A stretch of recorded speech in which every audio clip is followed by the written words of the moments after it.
welcome to the SYSTRAcast, the SYSTRA podcast for the UK and Ireland. My name's Fran MacKenzie and I'm one of the wellness champions for the York office. We're talking today about seasonal affective disorder, and with me is the staffing director from engineering, Charlotte Rogers. Hi, Charlotte. Hi there, Fran. So you've been really open in the past, Charlotte, about being impacted by seasonal affective disorder, which is a kind of low mood disorder that's associated with seasonal changes. And it sort of typically happens due to disturbance in the circadian system and rhythm of the body. When we were looking into this for the SYSTRAcast, I hadn't realised until I did the research that it actually affects some people in the winter and some people in the summer.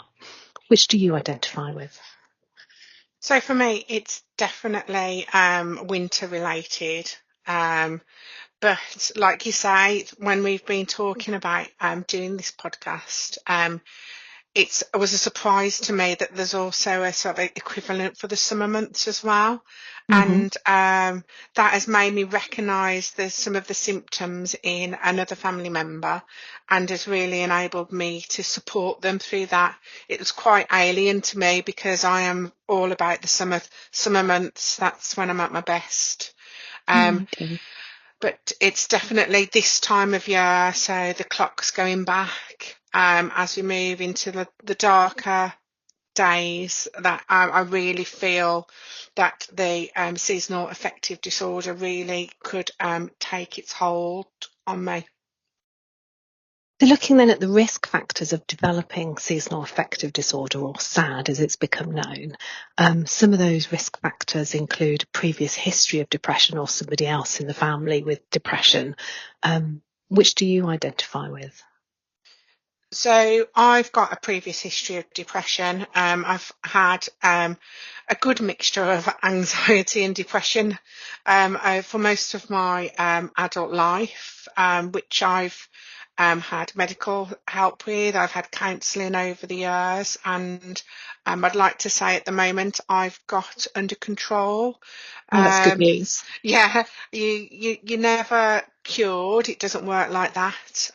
But it's about how you look after yourself and manage your own approach to your own mental health, which is why I can say at the moment I'm in a good place. But with SAD, as in seasonal affective disorder, it's something that I need to be aware of as we move into the winter months, that I'm looking after myself. So what are the symptoms, Charlotte? How does it impact you? So for me, it can be, a low mood is the main one, but tiredness. I would distance myself from social gatherings, or just generally distance myself from maybe family and friends. I'm a very social being. I love being around people. But around this time of year, it becomes a bit more of an effort. You kind of have to dial up the energy a bit more. And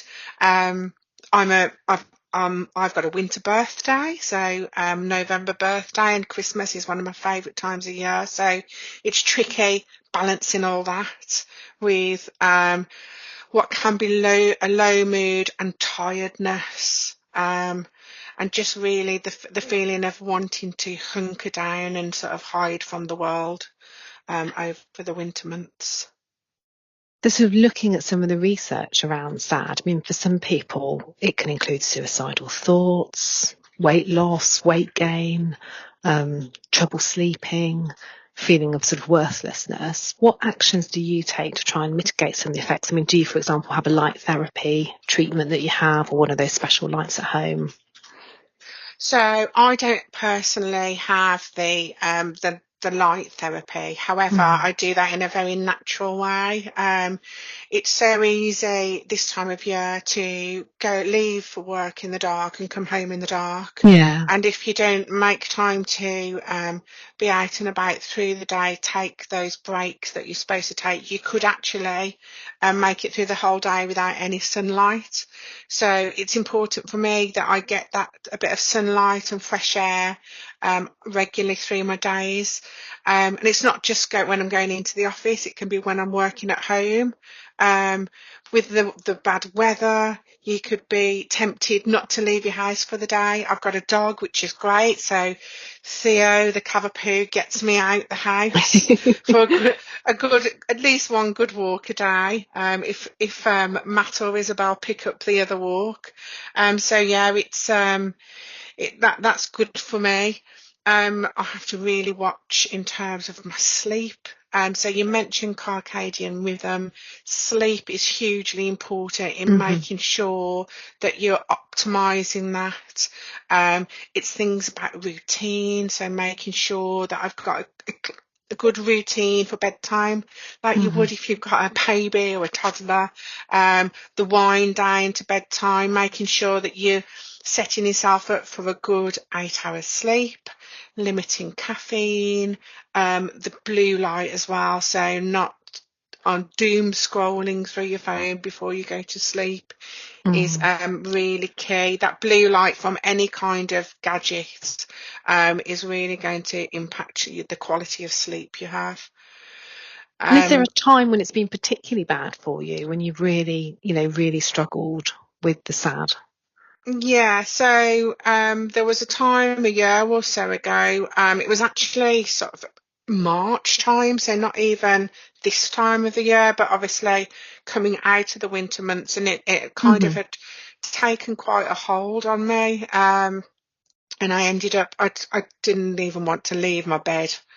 And my other half in the end had to stage a bit of an intervention and get my best friend round and they both gave me a good talking to, which resulted in me going to the doctors. Okay. And getting some help that way. I ended up actually taking some medication for some time, just a short spell, but it was enough to break the cycle. I also took some time away from work, which was something I'd been avoiding doing. So I was constantly trying to, I'll be fine, I'll just do this. I just need to get through the Monday to Friday. And it was the crash and the locking myself away on the weekend, which is why my other half had to step in the end.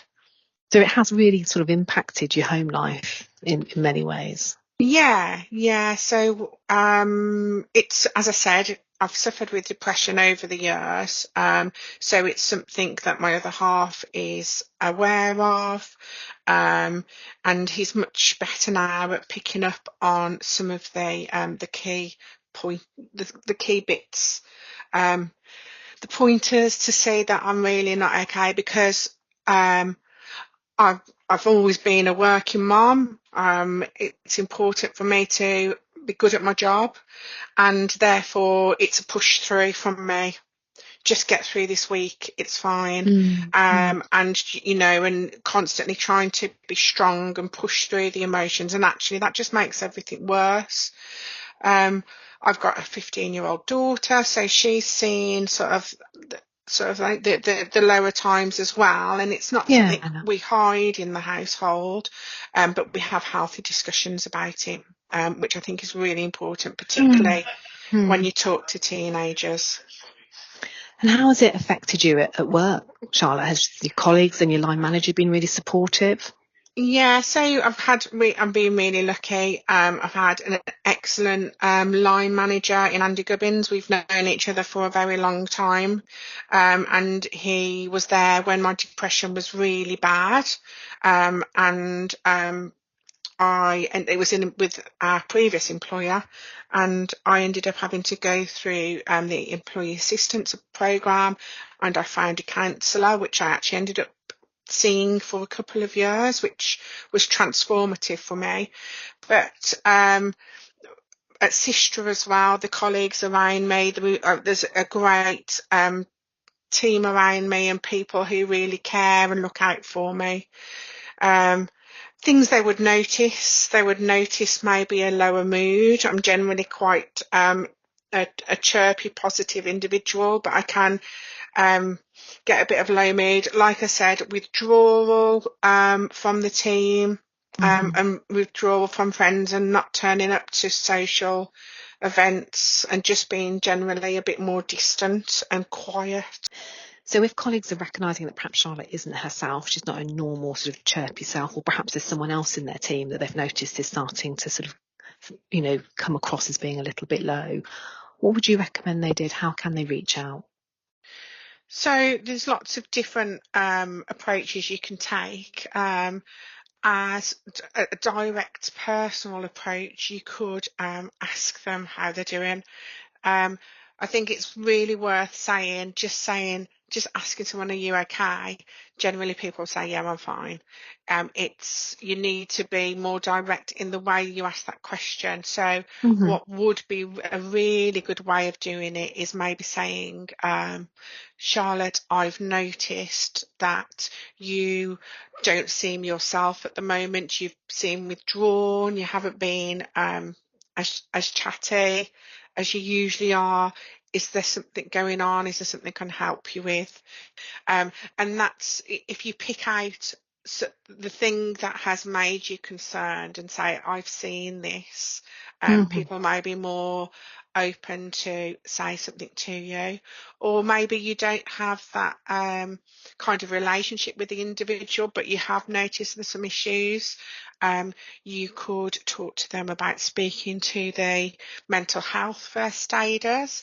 Again, you could do that by, I've noticed this. Have you thought about speaking to our mental health first aiders or our wellness team? Or we've always got the employee assistance program as well, which is an excellent resource with lots of support around mental health. So if anyone's listening to the podcast, Charlotte, thank you so much for coming forward. You've been really brave, being quite open about your own challenges and little battles that you've had. What advice would you give to someone listening who's perhaps being impacted by this or is identifying with what you've talked about? I think a kind of back to where we started, really. It's all about self-care initially. And prevention is better than a cure, and before things really get hold. So it's that routine, the self-care, thinking about your sleeping, thinking about getting out in the fresh air, whether it's light therapy naturally through being out in the daylight hours outside and getting exercise, or you could think about one of the light therapy lamps as well. And I think really important is the fuel you put into your body. So it's about having a really good balanced diet, lots of fruit and veg. For me, that looks like, because last week I was feeling a bit run down, a bit low mood, and last week that looked like a nice homemade soup. Oh, lovely. I've got a great carrot and coriander soup recipe if anyone wants it. But it satisfies that longing for comforting food, but it's a really good way of getting some fresh veg in you. So maybe we need a soup club. That would be a nice idea, wouldn't it, for the office over these months? Well, thank you, Charlotte, for coming to talk to us about seasonal affective disorder. And I hope you have a better winter this time round. Thank you. Thanks. And look forward to seeing you again soon and having the lighter months come back. Yes, bring on the summer. Thank you very much, Fran, for taking the time out. Thank you. Bye-bye. Okay, bye.